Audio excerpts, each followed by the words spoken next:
Elora has been living what feels like a dream lately, spending delightful times with her son's friend. It's almost as if she's experiencing a second youth. Despite being in her early 40s with a son of her own, she was unaware during their courtship. But it turned out her husband was a truly despicable man.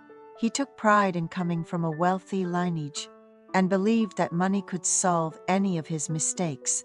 Elora met her husband when she was just 20, and she quickly married him after becoming pregnant at a young age. The introduction came about because her close friend, who worked at her husband's company, always carried Elora's photo in her wallet. Her husband saw Elora's picture by chance and insisted on being introduced, claiming he had never seen such a beautiful girl before. Despite his wealth and successful business, her husband was unfaithful, often coming home late and carelessly, leaving receipts for expensive gifts on the dresser. Unable to tolerate his behavior, Elora divorced him after their son went off to college last year. Elora is quite beautiful in stark contrast to her husband, who looked nothing short of a petty thief. Their son, who closely resembles his father, is tall and well-built. Despite her husband's misdeeds, Elora dedicated her life to her son, who was deeply cherished by his father as well. The divorce left Elora with a sizable alimony, as her husband's infidelity was blatant, and he met all her demands, even though their son is now an adult. He has already inherited a house for his future marriage. Elora felt relieved without her troublesome husband. She and her son could live comfortably. Whenever her son misses his father, they can meet separately. Each meeting ends with her son bringing home a significant amount of money from his father. Friends have suggested that Elora, still young and beautiful, is now free to live her life, even offering to introduce her to new men. However, Elora is not yet ready for that step. Elora returns home in the morning after her yoga session, a routine she's been following for 5 years. Although her friends suggested going out for lunch, Elora had planned to organize her pantry and chose to head home early. After finishing her chores, she lay down on her bed. Without having lunch, feeling somewhat lethargic, hours might have passed when suddenly, ding dong, her son Thane, a sophomore in college, entered the house with a friend. Elora was taken aback the moment she saw Thane's friend. He was tall, with sharp features and a distinct handsomeness. "Mom, this is my classmate Corin," Thane introduced. Corin greeted her politely. "Hello?" Elora, with a bright voice, welcomed him. "You're very handsome.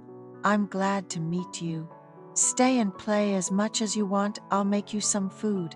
Corin's hearty laughter and comment, "Thane, you look just like your dad," made Elora's face turn red. Even after the boys retreated to the room, Elora felt a bit dazed. Although she was financially stable, her marriage had been filled with wounds from a husband who had passed on his genes to their son. Elora, who had once modeled from her high school days, regretted not having a child that resembled her. Elora knocked on the kids' room and asked, "How about we make clam chowder and roast beef for dinner? Want to come to the store with me?" The kids agreed enthusiastically and followed her out. Seated in Elora's imported car, Corin remarked, "Thane, your mom's car is really cool." To which Elora sneakily glanced at Corin through the rearview mirror. While grocery shopping and later chatting over coffee at a cafe, Corin shared that he was living alone now.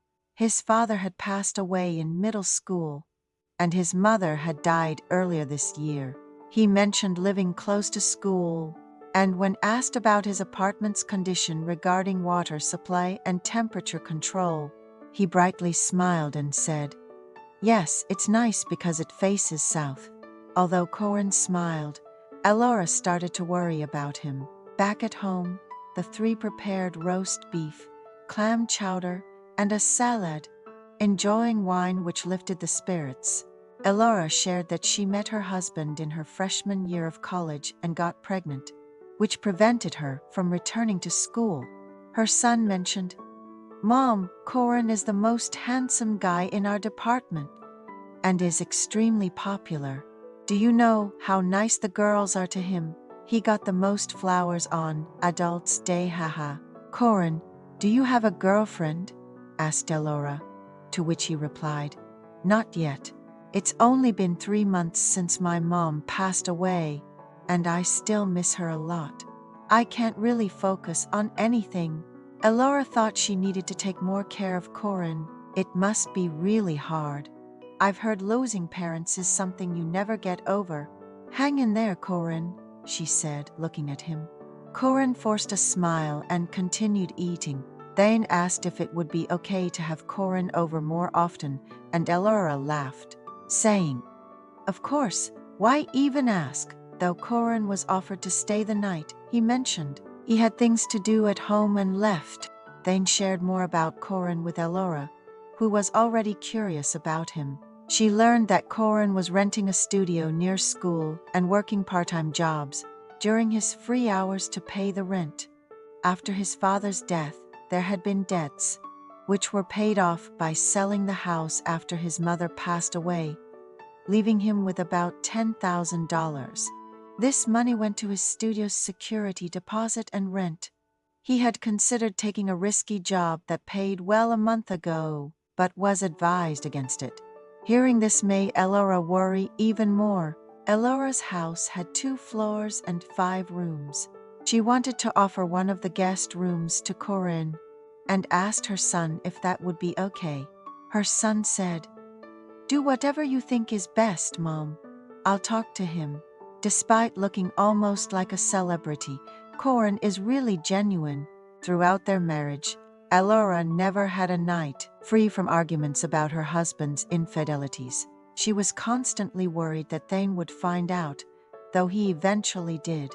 Back in middle school, Thane had asked, "Why do you stay with a man like Dad? It's clearly hard on you," to which she replied, "If you ask me to divorce him once you're grown, I'll do it immediately." She didn't want to burden her son with the scars of divorce while he was focused on his studies, clinging to a slim hope that preserving their family might somehow make a difference. Unfortunately, her husband failed to meet those expectations, often coming home late under the guise of business, reeking of another woman's perfume. When Thane was accepted into a prestigious university, his father boasted, "Lucky you took after my brains. Congratulations," offering a significant sum of money. Thane then urged his mother, "Mom, it's time to leave Dad. I'm scared of ending up like him, but I'm grateful for the opportunities his support provided for my education." Subsequently, her husband handed over a considerable portion of his wealth to Elora in the divorce. Looking back, Elora regrets not acting sooner. Despite the outward glamour of their home, Corin decided to move into Elora's home, agreeing to contribute by paying rent through part-time work. Corin had been captivated by Elora's beauty since the first visit and found himself developing feelings beyond those of a friend's mother.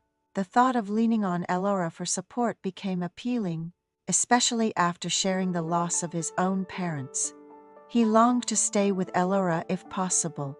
However, when Thane suggested Corin move in, he initially hesitated, fearing it might inconvenience Elora, but eventually agreed after persistent persuasion. Despite having lost touch with his own relatives and living a busy life, Corin found comfort in the warm meals and the sense of family Elora provided. Living with Elora became a new norm for Corin, who had a background in piano and had accompanied a choir in high school.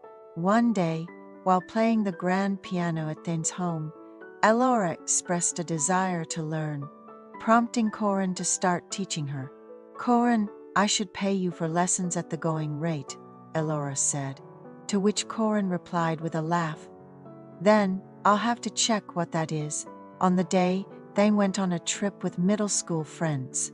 Elora suggested they go on a trip too. Corin asked for some time in the evening to talk. Elora was anxious all day, wondering what Corin wanted to discuss.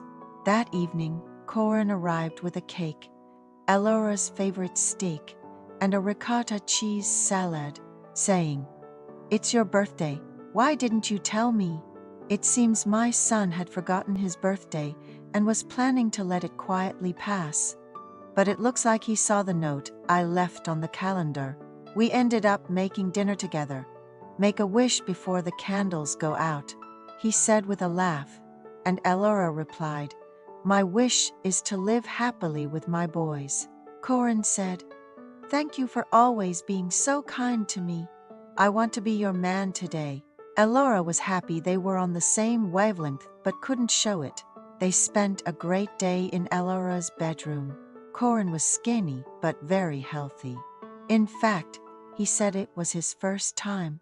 Elora matched his pace while stroking his hair. "I can't remember the last time I had a moment like this. It's been so long I've forgotten. My husband openly cheated on me after Thane was born," she said. Corin replied, "I'll soothe your loneliness. Look forward to it." And Elora shared a room with Corin until her son returned from his trip. When Thane was away, they lived almost like a couple. "It feels like a dream to have such a relationship with my son's friend. I know I can't be with Corin forever. But for now, I just want to focus on the present."